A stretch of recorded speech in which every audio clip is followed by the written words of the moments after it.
Okay, yeah. Welcome to the First Parish in Framingham. I'm Veronica Packard, and I use she, her pronouns. I have attended First Parish for 15 years, and I'm a member of the senior youth group. First Parish in Framingham is a welcoming congregation. Whoever you are, whomever you love, wherever you are on life's journey, you are welcome here. Unitarian-Universalism is a liberal religion that honors wisdom from many sources.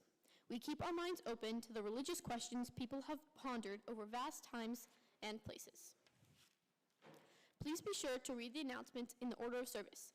Immediately following worship, you are invited to join us for coffee hour in Scott Hall, just across the courtyard.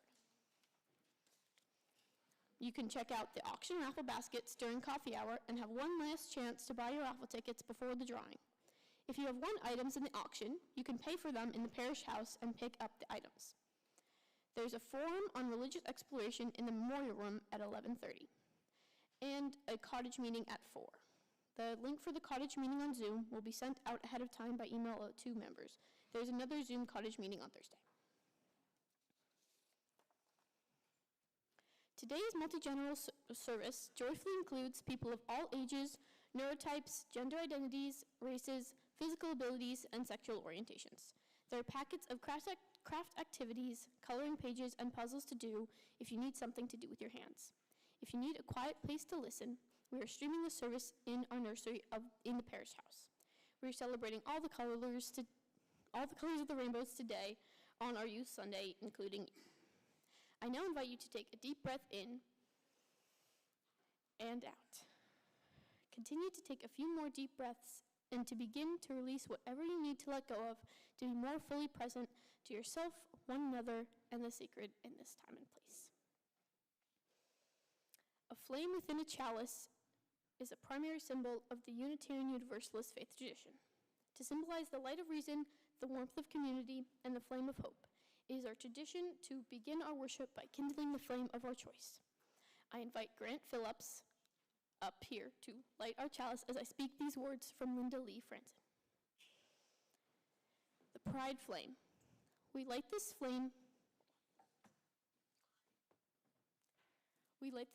to ignite our hearts and minds. The spark of knowledge that enlightens, the shimmering hope that burns, the blazing love that engulfs our actions, the bonfire of our commitment. We light this flame for those who celebrate themselves, who fear, who hope, who persevere, who stand on the side of love for all.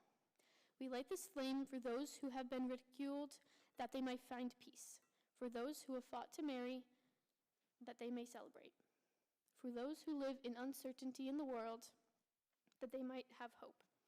We light this flame to renew our commitment that no one shall ever suffer for the right to love.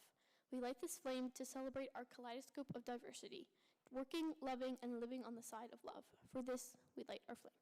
We light this flame. Please rise and body your spirit to sing 1021, Lean on Me. The lyrics are in the hymn, but we're doing the original version.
another, and with our God. Does the... It does. That's great. Where'd Amanda go? She's coming. You say they gather around today. Okay. Where'd it go? Gather around, friends. It's time for a story. This is a story about penguins. Where? What? Oh. In the face. Yes, I forgot. Gather around, friends. It's time for a story. This is a story about penguins. This one's based on a true story. I'm gonna sit. Okay. In the middle of New York City, there's a great big park called Central Park. Children love to play there. It has a toy boat pond where they can sail their boats. It has a carousel to ride on in the summer, and an ice rink to skate on in the winter. Best of all, it has its very own zoo. Everyday families of all kinds go and visit the animals that live there. But children and their families aren't the only families at the zoo. All the different kinds of animals make families of their own. Every year, at the same time, the girl and boy penguins start to notice one another. When the right girl and the right boy find each other, they become a couple. Two penguins in the penguin house, were a little bit different. One was named Roy and the other was named Silo. Roy and Silo were both boys, but they did everything together. They bowed to each other, they walked together, they sang to each other and swam together. Wherever Roy went, Silo went too. They didn't spend much time with the girl penguins, and the girl penguins didn't spend much time with them. Instead, Roy and Silo wound their necks around each other. Their keeper, Mr. Gramsci, noticed the two penguins and thought to himself, they must be in love. Roy and Silo watched how the other penguins made homes, so they built a nest of stones for themselves. Every night, Roy and Silo slept together, just like the other penguin couples. But one day, Roy and Silo saw that the other couples could do something they could not. The mama penguin would lay an egg, and she and the papa penguin would take turns keeping the egg warm until finally it would hatch, and then there would be a baby penguin. Roy and Silo had no egg to sit on and keep warm. They had no baby chick to feed and to cuddle and love. Their nest was nice, but it was a little empty. One day, Roy found something that looked like what the other penguins were hatching and brought it to their nest. It was only a rock, but Silo carefully sat on it and sat and sat. Day after day, Silo and Roy sat on the rock, but nothing happened. Mr. Gramsci got an idea. He found an egg that needed to be cared for, and he brought it to Roy and Silo's nest. Roy and Silo knew just what to do. They moved the egg to the center of their nest. Every day they turned it so each side stayed warm. Some days Roy sat while Silo went for food. Other days it was Silo's turn to take care of the egg. They sat all day and all night, from the beginning of the month until the end of the month, until one day they heard a sound coming from their egg. It said, and Roy and Silo called back, squawk, squawk. Beep, beep. Answered the egg. Suddenly, a tiny hole appeared in the eggshell, and then crack out came their very own baby. She had fuzzy white feathers and a funny black beak. Now, Roy and Silo were fathers. We'll call her Tango, Mr. Gramsci decided, because it takes two to make a tango. Roy and Silo taught Tango how to sing for them when she was hungry. They fed her food from their beaks. They snuggled her in their nest at night. Tango was the very first penguin in the zoo to have two daddies. This book is not appropriate for my child. Oh? How dare you say that gay penguins exist? But this book is based on a true story. Saying gay penguins exist is kind of like saying dinosaurs don't exist. Well, I don't believe in dinosaurs either. This whole school system is out of control. Maybe because you think that way.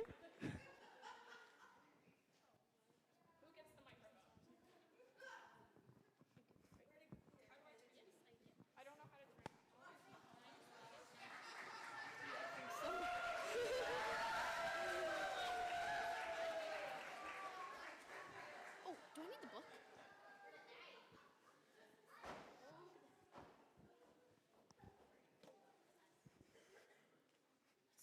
Okay.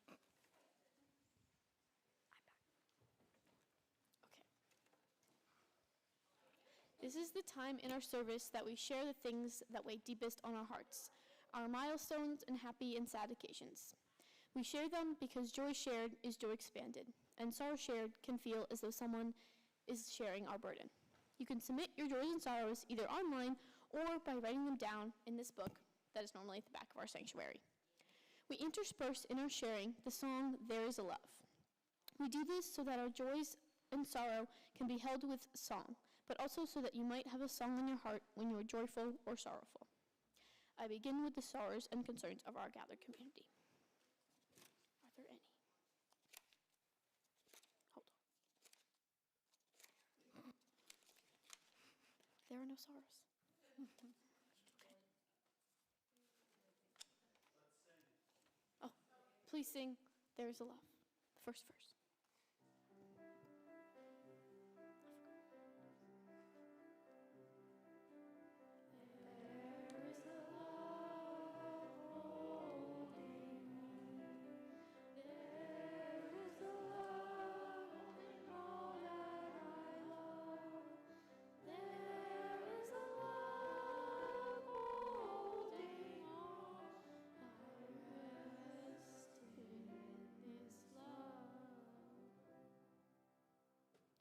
These are the joys of our gathered community. Rev. Aaron Wiseman shares a joy. So happy to have gotten to celebrate my sibling Shannon's graduate school graduation on Thursday and Friday in New York City. They graduated from the new school with a Master's of Arts and Media Studies. Carol and Bob share a joy. We are happy to have Bob's brother Mike from Maryland here this morning. Kevin Stern shares a joy. I spent a great weekend at my friend's graduation and another friend's performance of Man of La Mancha. Bonnie Black shares a joy. Home from the Curious and the Courageous First Parish Church. From, I cannot read this. From,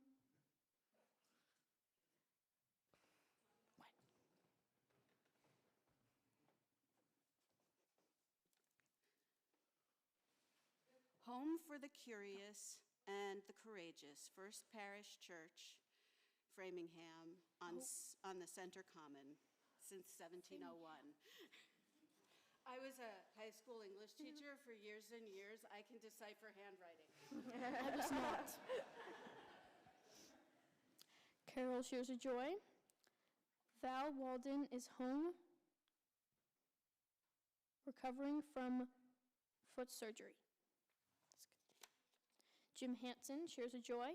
So happy my health has improved so I could come trim trees and get toys from the Dine and Unwind Mushroom Feast today. My goodness. Okay. Pam Roberts shares a joy. I love the youth service. It reminds me and wish did, no. It reminds me and wish I did grow up as a UU, and how I want to help support this church for the sake of the young members. We can now sing the second verse. There is a love holding us. There is a love holding all that we love. There is a love holding us.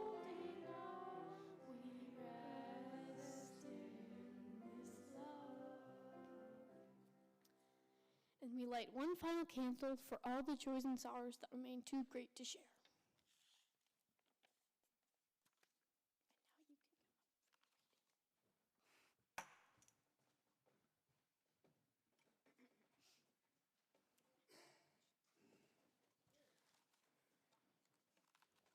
And now I will be reading a reading by Lanston Hughes.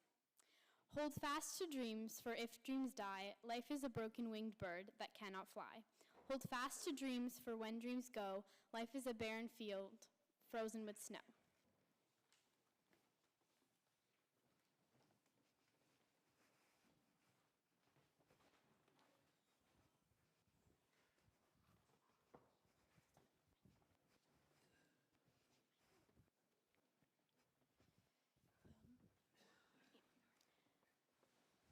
We will now have 1 minute of contemplation. So, you can.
Our bell choir has prepared a special piece today called Transitions of the Heart by Michael Compton. This piece was composed in honor of two transgender siblings at the request of their parents. In Compton's words, the piece tells the story of innocence in childhood, a noticeable change, frustration and challenge, and eventual love and acceptance. Please listen in the spirit of love as our offering to support First Parish and its work in the world is gratefully received.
Our reading today is an excerpt from the novel Alcatraz and the Evil Librarians by Brendan Sanderson.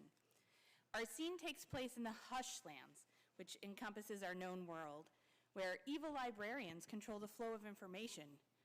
Our heroes come from a place called Nalhala that is kept secret by the Hushlands librarians. We meet our heroes, Alcatraz, Bastille, and Sing Sing, who are searching for Grandpa Smedry and happen upon a well-kept secret. I took a breath and pushed against the door in front of me. I'd intended to move it open slightly so we could peek in, but the door swung far more easily than I'd expected. It flew open, exposing a large room beyond, and I stumbled into the doorway. The room was filled with dinosaurs, real, live, moving dinosaurs. One of them waved at me. Why, hello, good chap. Cried a small green pterodactyl. You don't look like a librarian sort. Talking rocks might have gotten a reaction out of me. A talking slice of cheese definitely would have. Talking dinosaurs? Of course, they were quite different from the dinosaurs I'd learned about in school. For one thing, they weren't very big. The largest one was an orange Tyrannosaurus rex, was maybe 5 or 6 feet tall. The smallest looked to be only about 3 feet tall. The vests, the trousers, and British accents were unexpected as well. Bastille poked her head into the room. Dinosaurs, she said, noticing the cages. Useless, let's move on. I say. Said the Triceratops. Charles, did you hear that? I did indeed. Replied the pterodactyl. Quite rude, if I do say so myself. Why are you dinosaurs here anyway? Oh, we're to be executed, I'm afraid. Charles said. The other dinosaurs nodded. What did you do, I asked. Eat somebody important? No, that's a librarian myth, good sir. We don't eat people. Not only would that be barbaric of us, but I'm sure you would taste terrible. Why, all we did was come to your continent for a visit. Stupid creatures, Bastille said, leaning against the door. Why would you visit the Hushlands? You know that the librarians have built you up as mythological monsters. Actually, Singh noted, I believe the librarians claim that dinosaurs are extinct. Yes, Charles said. Quite true. That's why they were going to execute us. Something about enlarging our bones, putting them inside of rock formations so that they can be dug out by human archaeologists. Terribly undignified. The T-Rex said. Hey, hey, ho, ho, Dino Wise, I've got to go. Hey, hey, ho, ho, Dino Wise, I've got to go. Hey, hey, ho, ho, Dino Wise, I've got to go. Hey, hey, ho, ho, Dino Wise, I've got to go. Hey, hey, ho, ho, Dino Wise, I've got to go.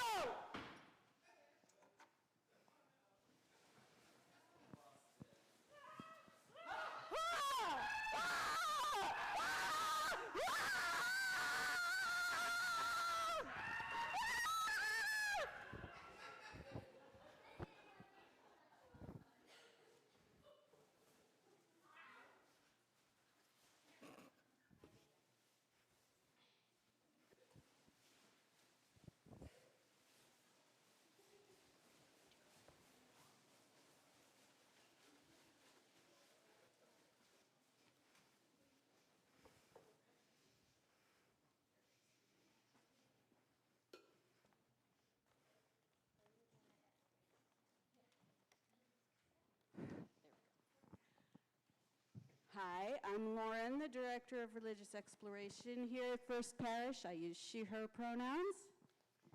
I'm Sky. I'm in the senior youth group, and I use they, them pronouns. So Sky, when a couple of weeks ago we were starting to plan the youth service, and you weren't able to make the planning meeting, and I asked you what you would like us to talk about, if you had any ideas for us to talk about, and you said, Well, when we had talked, I had just read the news that they had started to edit the Stonewall website. Stonewall was a riot in the 1970s that helped queer and trans people grow in the community and not be as persecuted. They had just taken down Marsha P. Johnson, who was a black trans woman, from the website. She was also the first person to start, she was as credited, the first person to throw a brick at the riot. So I wanted to talk about erasure in the queer and trans community. So they took her name off of the Stonewall website. What impact does that have on queer and trans people today?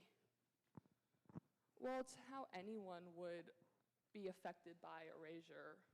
If people started to start erasing women's progress or black progress, people would be up in arms about it. But people are staying quiet for the queer and trans community. And I understand that it's easier to fight for yourself than others, but while people are fighting for the queer and trans community, people are also getting persecuted for it.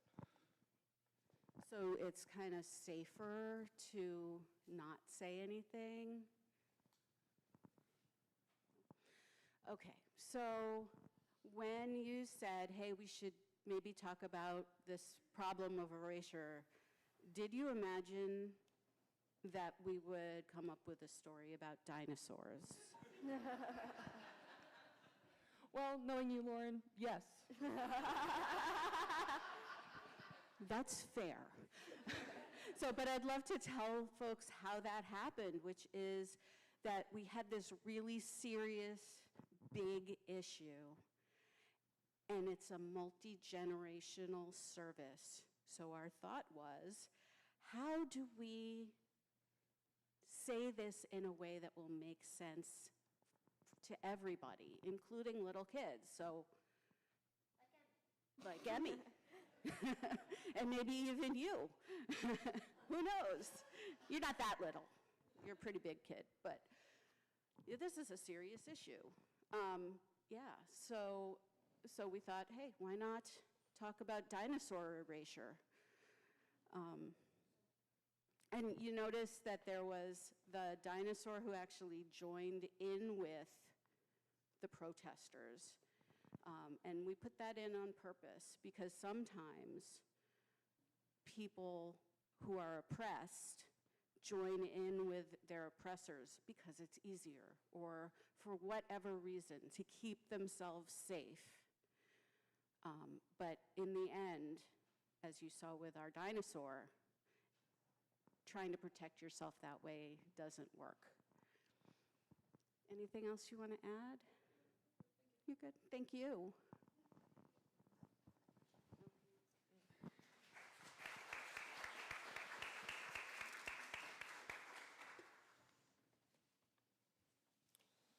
May I invite the rest of the youth group up here, please? Including dinosaurs.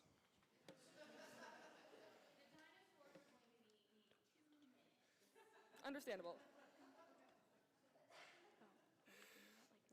Well, while the dinosaurs are undinosaur-ing, we have some people we would like to thank. We would like to thank everyone who helped us today with our service. Thank you to Reverend Aaron and Terry. Thank you to our youth group advisors, Lauren, Kathy, and Tracy. Thank you to the parents of the youth for driving the Utes. Thank you for Sarah for helping us put together a beautiful order of service so quickly. Thank you to our fantastic tech team, Tom and Pete. Thank you, Dean, for putting together music. Thank you to all those drafted into our service today. We really appreciate you. Please rise, embody your spirit, and join in singing hymn 402, From You I Receive.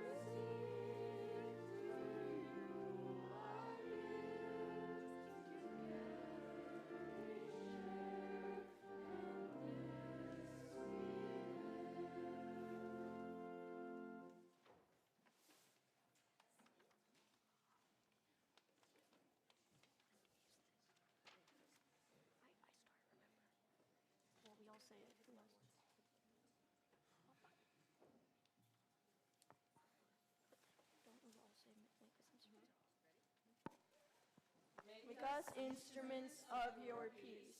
Where there is indifference, may we bring justice.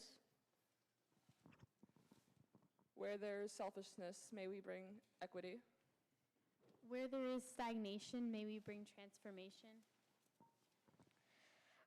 Where there is homogeneity, may we bring pluralism. Where there is isolation, may we bring interdependence. Where there is greed, may we bring generosity. And where there is hatred, may we bring love. Make us instruments of your peace, with love at the center of everything you do.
I'm just like, if it's a Saturday,